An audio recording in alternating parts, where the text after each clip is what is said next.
Hello दोस्तों, राधे राधे। मैं आप लोगों का अपने चैनल एलडीएस क्लासेस पर स्वागत करती हूँ। दोस्तों, आज मैं आप लोगों को प्रधानमंत्री के बारे में कुछ बताऊंगी। दोस्तों, बिना देर किए हुए करते हैं स्टार्ट।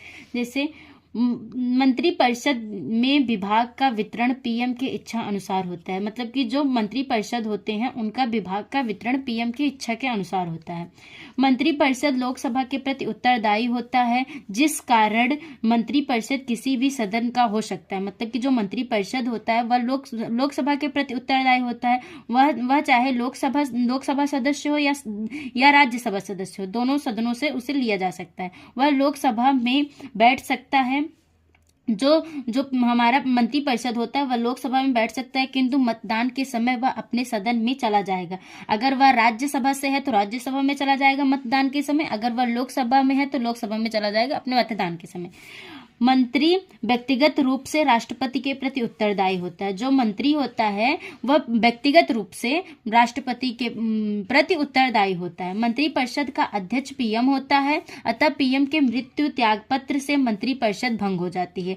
जो मंत्रिपरिषद होता है उसका अध्यक्ष प्रधानमंत्री होता है। यदि प्रधानमंत्री की मृत्यु हो जाए या यदि प्रधानमंत्री अपना त्याग पत्र दे दे तो उसके द्वारा बनाया गया मंत्रिपरिषद भंग हो जाता है। और जब नया पीएम अर्थात प्रधानमंत्री पुनः मंत्रिपरिषद का गठन करता है, जब नया प्रधानमंत्री बनता है तो वह पुनः नए मंत्रिपरिषद का गठन करता है। प्रधानमंत्री की शक्तियां, पावर ऑफ प्रेसिडेंट।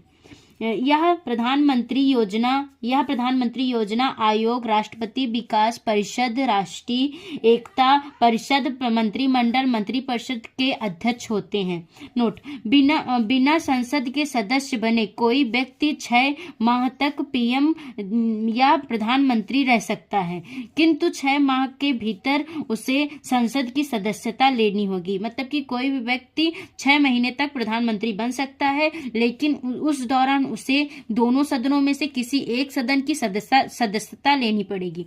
उप प्रधानमंत्री, इसके बारे में संविधान में कोई स्पष्ट चर्चा नहीं है।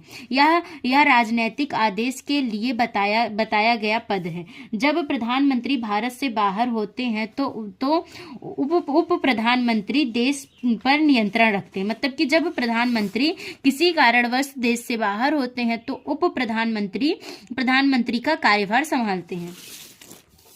जब उप प्रधानमंत्री नहीं होते हैं तो गृह मंत्री देश को नियंत्रित रखता है, मतलब नियंत्रित करता है। जब जैसे कि जब हमारा प्रधानमंत्री नहीं होते हैं तो उप प्रधानमंत्री कार्यभार संभालते हैं, और जब उप प्रधानमंत्री नहीं होते हैं तो देश का कार्यभार गृह मंत्री संभालता है। अब तक 7 उप प्रधानमंत्री बने, जैसे कि सरदार पटेल 1947 से 1950 तक, मोरारजी देसाई 1967 से 1969 तक, चौधरी चरण सिंह 1977 से 1978 तक, और जगजीवन राम 1978 से 1979 तक, और यशवंत राय चौहान 1979 से 1980 तक, चौधरी देवीलाल 1989 से 1991 तक, और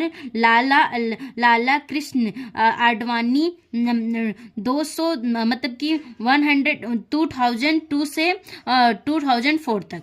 दोस्तों, धन्यवाद। कैसी लगी आपको वीडियो कमेंट सेक्शन में जरूर बताएं।